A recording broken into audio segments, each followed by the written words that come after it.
سبحان الله في كل سنة مرحلة أنا كنضج وأدائي كينضج واختياري للأدوار كينضج. ما غنقولش ما غنديرش فيها أنني نجمة عالمية. اختيار الأدوار الموجود صراحة، الموجود اللي كيتعرض علينا خصنا نخدمه. واش تبقاي جالسة في الدار مركة؟ لا، تنشوف حقا واش هاد السيناريو باقي حنا ما وصلناش لهذا المستوى. هذا السيناريو ممكن في مصر ممكن. وعلى فكرة حتى الحين مصر الفنانة إذا بغات دير شي دور هي عاجبها أو هي رسمها في بالها خصها تدفع، خصها تدخل إنتاج. مثل ميساء مغربي كتدخل إنتاج في المسلسلات وكتنتج هي باش كترسم المسلسل هي عليها هي، وتختار الفنانين اللي هي بغاتهم باش تبرز راسها وتبرز أدائها وتختار حتى الجمل اللي غتقول، وكتدخل حتى في النص في كل شيء طبيعي لأنها هي منتجة. مثلي دابا أنا الفيلم مدخلة فيه from A to Z في كل شيء، حتى في اختيار الفنانين، وهذا من حقها يعني.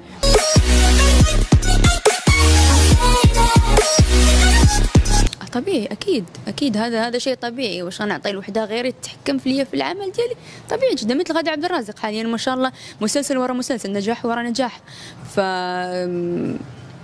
طبيعي جدا ان الفنانه هي اللي تتحكم في العمل ديالها. اذا داخله انتاج داخله بفلوسك كاين ولا ما كايناش، وداخله انت بالعاقه ديالك ويجي شي حد يقول لك لا هذه ما يمكنش.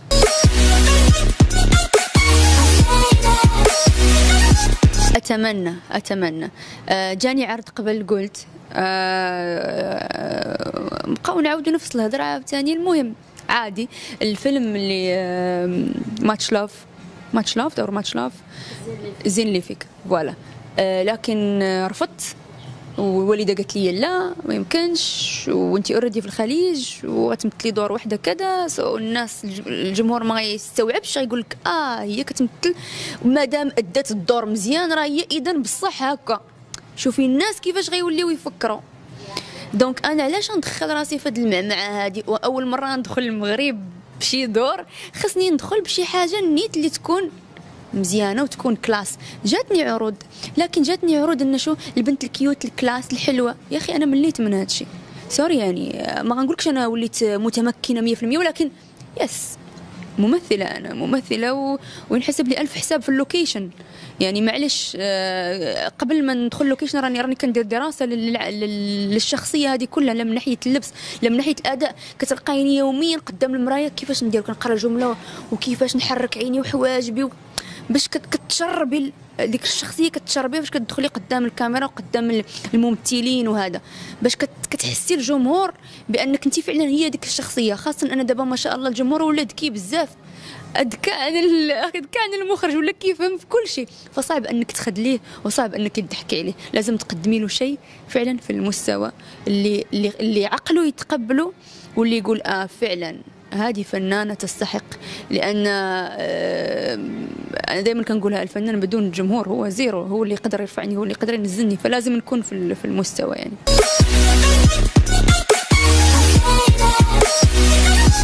ما أظن ما نقولش كتنافس، لأن كل وحدة شاقة طريقة ديالها وخط ديالها. أنا كنخدم في كل الاتجاهات يعني. أي شيء فيه خلينا نقول رزق وهذا مش عيب، واي شيء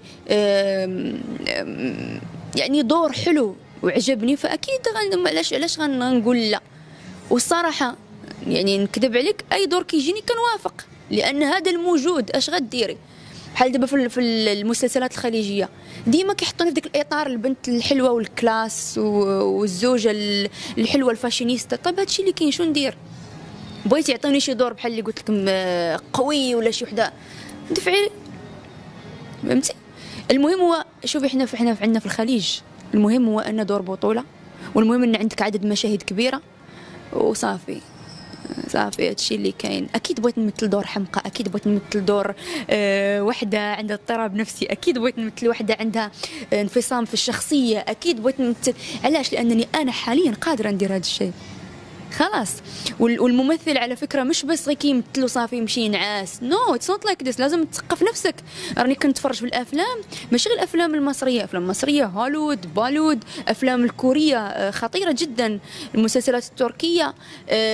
يعني خصك تثقفي راسك من هنا ومن هنا باش انتي حيت الممثل خصو يسرق، كتسرقي شويه من هذا الممثل، شويه من هذا الممثل، شويه من الممثل، حتى كتشبعي وديك الساعه انت كتبرمجيه بالستيل ديالك، كتعطي للجمهور داكشي كيفاش تخرج الشخصيه يعني.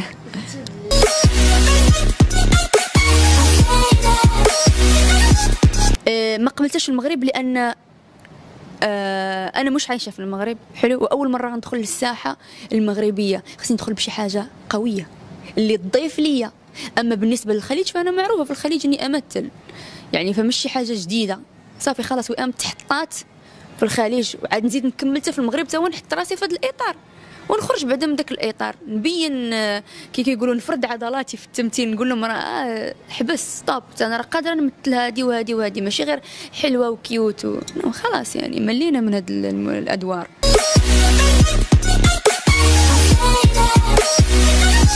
ليش لا عمري صراحه ما جربت، مع ان في مخرج الله يذكره بالخير قال لي وئام علاش ما تجربيش تقدمي عندهم هم شركات انتاج كتسجلي فيهم كديري فوتوشوت، ولا كان شي حاجه راه كيعيطوا لك بحال في امريكا. فقلت له واش انا ما كنهضرش بالتركيه؟ قال لي لا راه كيديروا دابين بحال في الهند يعني كتهضري انت بالعربيه فرونسي اونغلي اي شيء وهما كيجيبوا صوت شي وحده وكيركبوا عليك، دونك عادي. فما عرفتش، اي دونت نو، ميبي هو نوز.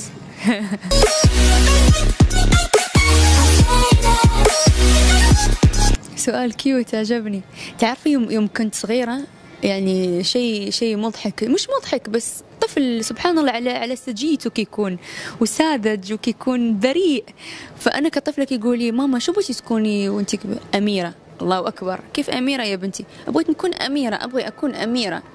ما أعرف، سبحان اي دونت نو، هكا كنت كتجيني في بالي. الناس كيقولوا دكتوره، الناس كيقولوا ما اعرف شو، انا اميره. كيف سبحان الله، ما اعرف. وكنت مغرمه في شيء اسمه شريهان، مغرمه لان احنا كبرنا، الجيل ديال الثمانينات والتسعينات كبروا على فوازير ديال الشريهان. دونك شنو كنت كندير؟ كتلقيني قدام المرايه صغيره هكا عمري 5 سنوات 4 سنوات، كنجيب دوك لي فولاغ، كان واحد لي فولاغ فيهم واحد الخويطات بالالوان، كنربطهم عليا ونبقى نشطح ونتخيل راسي انني انا شريهان. والله العظيم اشياء غريبه جدا. كيضحك المخرج عندك.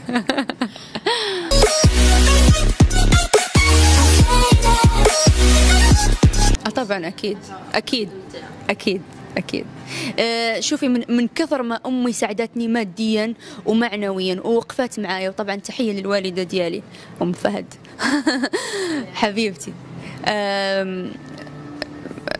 كل ما كتعطيني وكتساعدني وكتوقف معايا، قبالها الانتقاد الكبير اكثر عن الجمهور يعني.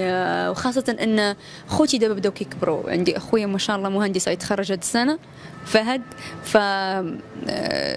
الوضع يختلف. بدا كيقول كيف انا اختي فنانه، عاد بدا كيستوعب، عرفتي ديك لاج ديال 21 سنه 22 سنه، عاد بدا كيستوعب وانا اختي فنانه كيفاش، وهاد الانتقادات كاع عليها.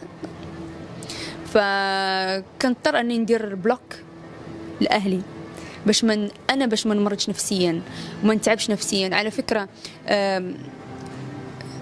اكثر مجال كيمرض هو مجال الفني، اقسم بالله والله العظيم. يعني مجال مريض معقد كيمرض الفنان. داكشي علاش كتشوفي بزاف ديال الفنانين كيتعالجوا في مصحات ودكاتره نفسيين لان الفنان هو عباره عن سواء كان رجل او امراه كتله احاسيس كتشكل وكتحول.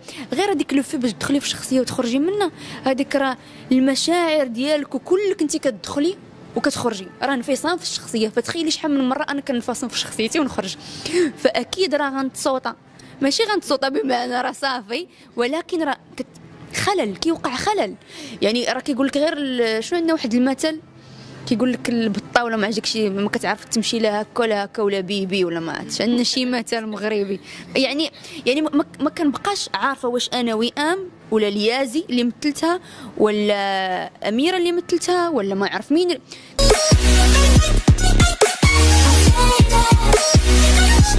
اكيد حياتي كلها ازمات ومواقف، لكن انا دكتوره نفسي ما كنبغيش نمشي عند دكتور نفسي لان كنحس براسي غنمرض. غير داك لو في باش ندخل ونبقى قابطه النوبه او نجي ونجلس قدام الدكتور نفسي ويقول لي جلسي وريحي ويقول لي فكري شنو كتفكري غمضي عينيك وداك الحماق ديال الدكاتره. دونك انا ما نبغيش نحط راسي في هذا الموقف. علاش؟ صافي خلاص. انا شوفي كنوصل لمرحله جنونيه والله العظيم اني كنسد عليا مرات للبيت ونبقى نبكي ونغوت نغوت نغوت نغوت. خلاص كنطلع ديك الطاقه السلبيه كنقول خلاص هذه نهايتي. خلاص انا ما نقدرش نتحمل الضغوطات. تخيلي انسان ضغوطات عليه من الاهل من المجتمع من الجمهور من اقرب الناس ليه، خداع نفاق كذب تحرش دعاره. يا اخي انا بشر دم ولحم. عندي ديك الساعه البكاء او ساعتين كنقول خلاص هذه نهايتي. يعني ممكن حتى نقدم على الانتحار خلاص. بعدين فجأة كنقول ستوب استغفر الله العظيم مستحيل. وبعد الأحيان أنا نقول لك يعني آخر حاجة حصل معايا من قبل أسبوع بالضبط. وصلت لمرحلة سواد بلاك خلاص ما كنشوف حتى شي حاجة. سواد الدنيا سودة الناس سودين الحياة خايبة كل شيء خايب. كرهت نفسي كرهت حياتي كل شيء كرهته. وصلت لمرحلة أنه خلاص سوري يعني طز في الحياة طز في الفن طز في الشهرة طز في كل شيء. أنا ما بغيتش الحياة ما بغيتش الدنيا. خلاص أنا قررت غنمشي من الحياة غننتحر خلاص. لكن والله العظيم شيء مضحك جدا. هو اتس ايرونيك مضحك وكيف في نفس الوقت. وقفت قدام المراية غسلت وجهي وانا نوقف وانا نقول وئام واش انت يا عبد الله قبل اسبوعين ضاربه هذا البوتوكس في الوجه وخاسره الزبابه د الفلوس مشيت نتاحري. شاريه هاد الملابس هذيك كلها وخارجه شوبينغ ومسافره وكتمشي تنتحري. شي ميساجات كيجيوني انه وئام حنا كنحبوك وئام حنا كذا كذا.